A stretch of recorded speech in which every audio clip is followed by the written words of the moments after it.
Hello everyone and welcome to another video. Now chances are that if you buy a GTX 1050 in 2023 then it will probably be one of these, a 2GB model that launched in 2016. This card is still supported by Game Ready driver updates at the time of this video and should start and run modern titles, but it is certainly better suited to older or less demanding games.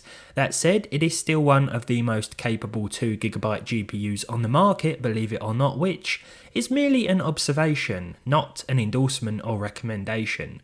Truth is, it'll struggle with some of the newest AAA releases unless you turn the settings and resolution right down.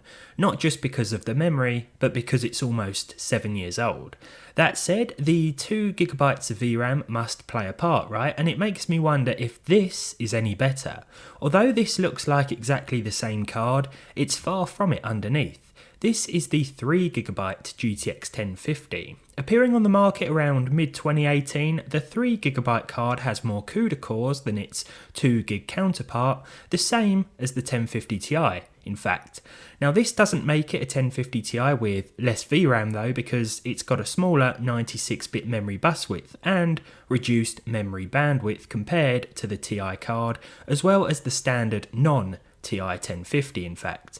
On paper, it's in some ways better than the regular 2GB 1050 and in some ways it's worse. It's also far less common, at least here in the UK. Whether or not that's a good or bad thing depends on the following game results and how the aforementioned attributes of the card affect its performance. Let's get into some games. I'll be showing you the footage from this card in action with comparative figures to the 2GB model on screen.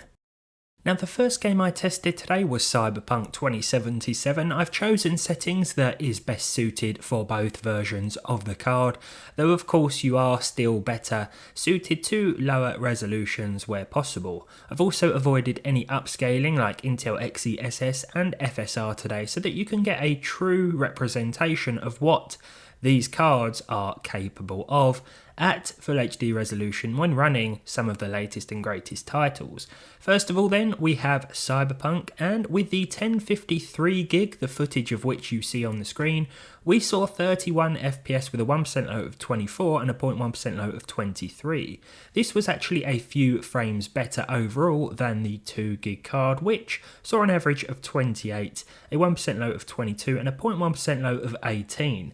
The game did feel slightly smoother to play on the 3GB model, that's for sure. The cooler on these is also really good. These Gigabyte models are pretty much silent in operation, even when playing games, and that is definitely worth noting. For Saints Row, we have 1080p with the low preset here. This 1053GB card managed 45 FPS on average, with a 1% low of 35 and a 0.1% low of 25.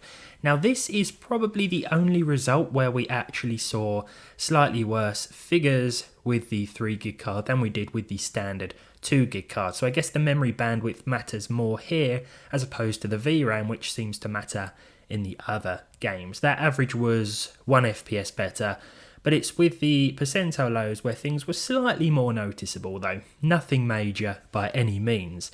I want to mention at this point that I also tried Red Dead Redemption, and one thing the 3GB 1050 has over the 2GB version is that it will actually allow us to choose 1080p and the high textures from the settings menu.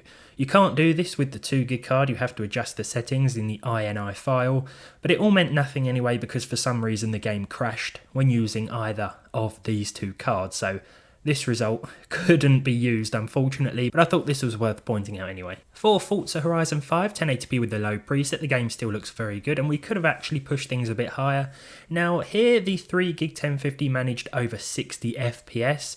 On the other hand, with the 2GB 1050, of which I haven't included any footage, we just have the figures of today, this one actually got less than 60 FPS, but this one also gave us a VRAM warning. When using the 2GB card in Forza Horizon 5, you will get a low VRAM warning. Performance was pretty solid on both and consistent, it's just that the 3GB version did hit that 60 FPS barrier while the 2GB version couldn't quite handle it. Hogwarts Legacy is another game where that extra gig of VRAM seems to matter quite a bit, because we saw at least 30 FPS ever so slightly with the 3 gig card, 31 to be exact. The 1% low was 28 and the 0.1% low was 24, so pretty consistent performance in comparison to the 2 gig card where we saw just 25 FPS with percentile lows that do leave a little more to be desired. This felt noticeably worse to play on the 2 gig version of the card. So I think in 2023, if you could find a 1050 with 3 gigs of RAM, and it's a very similar price to the 2 gig model,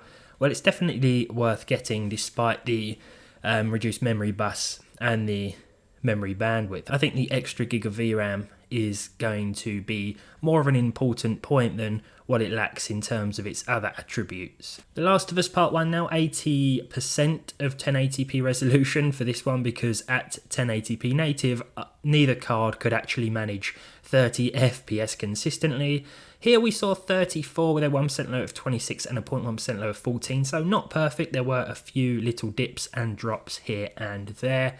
In comparison to the 2 gig card, well, it still did a little better, of course. There were a couple more dips and drops with that version, but both managed at least 30 FPS at the lowest settings, which I wasn't expecting, to be honest. I thought we'd have to turn the resolution down a lot lower than we did.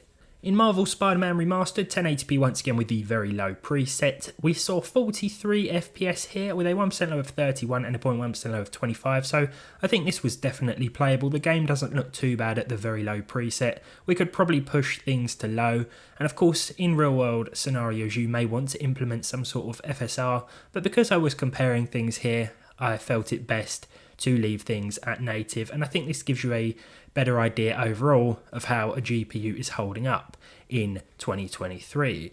Now in comparison, once again, the 2 gig card still hit at least 30 FPS, but the experience felt a lot less consistent, and we did see a 1% low of just 24 here. So the extra VRAM of this 3 gig card, the card you do of course see the footage from, is a lot better when it comes to this and most of the other games I played today. I tried to stick with games where I could replicate the exact same scenario, or games that had built-in benchmark runs to keep things as accurate as possible. This is why you haven't really seen any multiplayer games tested in this one, but to finalise we have Far Cry 6, again 1080p with the low preset. We saw a slight difference of 3 FPS here with the 10 gig, I wish, 3 gig 1050, 43, followed by 38 as the 1% low and 36 as the 0.1% low. The figures were also pretty consistent with the 2 gig card. A little bit worse overall. Didn't feel much worse to play, albeit from a few more dips and drops in those busier areas. But aside from that, I think the 3 gig card is definitely the one to look out for. That's all for this one then. I hope you've enjoyed this look back at the perhaps rare and often forgotten 3 gig 1050, one of Nvidia's lesser known and maybe lesser liked cards, I don't know. I think it's pretty cool in 2023, and it doesn't seem to matter about the bus width and the memory bandwidth. The extra VRAM is what seems to count these days for this thing, so there we are. If you enjoyed this one, leave a like, leave a dislike if you didn't. Subscribe to the channel if you haven't done so already, and hopefully I'll see all of you in the next video.